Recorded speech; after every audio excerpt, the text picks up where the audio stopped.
we would not let these folks literally enter the city if they were being brought in on buses. For more than a month now, Midtown Tulsa City Councilor Jamie Fowler has claimed the city is not doing enough to prepare for busloads of illegal immigrants that could be coming to Tulsa in the near future. Thanks for joining us at 6:30. I'm Rick Marinon.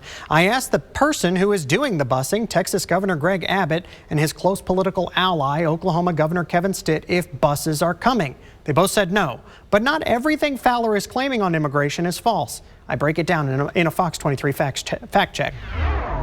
For over a month now at Tulsa City Hall, there's been intense debate about illegal immigration in Tulsa. And they've all centered around one premise. They're coming, and they may even be bussed here from Texas. Denver alone had almost 40,000 last year brought to their city.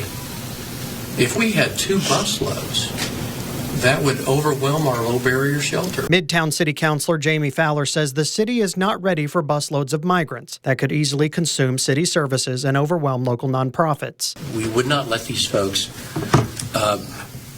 literally enter the city if they were being brought in on buses. But Oklahoma Governor Kevin Stitt, who is friends with Texas Governor Greg Abbott and has been to the border with him many times, say no migrants are being bussed from Texas to Tulsa. I know Governor Abbott personally, and we don't see that kind of coming into Oklahoma, so I don't know exactly what they're talking about, but we don't see that being an issue. And if you don't believe Stitt, here's a statement I got directly from Abbott's office about the specific cities being targeted. Texas still continues to bus to Washington, D.C., New York City, Chicago, Philadelphia, Denver, and Los Angeles. But not everything Fowler is warning about is false. We knew that as a result of federal inaction on immigration and the resulting budget crisis, there were 2 important steps we needed to take.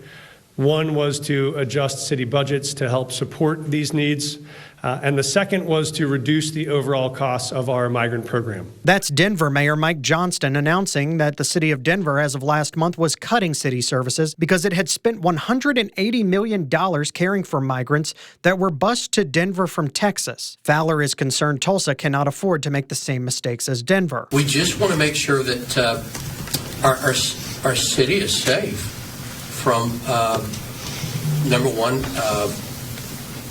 a wave of illegal immigrants, and number 2, financially devastating our city. But South Tulsa Councilor Phil Lakin says councilors control the city's budget. And unlike Denver, instead of opening up more city funds to migrants, Tulsa councilors can close the wallet and turn people away before any extra money is spent. We are a council that controls the budget, so if we don't want to do things with the money that the city has, then we can cause that to happen through our budgetary power and our amending power of any budget item that comes through.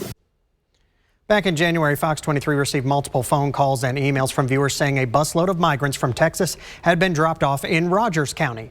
This is video of that group of people walking from Claremore to Tulsa. Fox 23 went out to check out what was going on, and it turns out those people are Tulsa residents. Many of them are Latino and speak Spanish.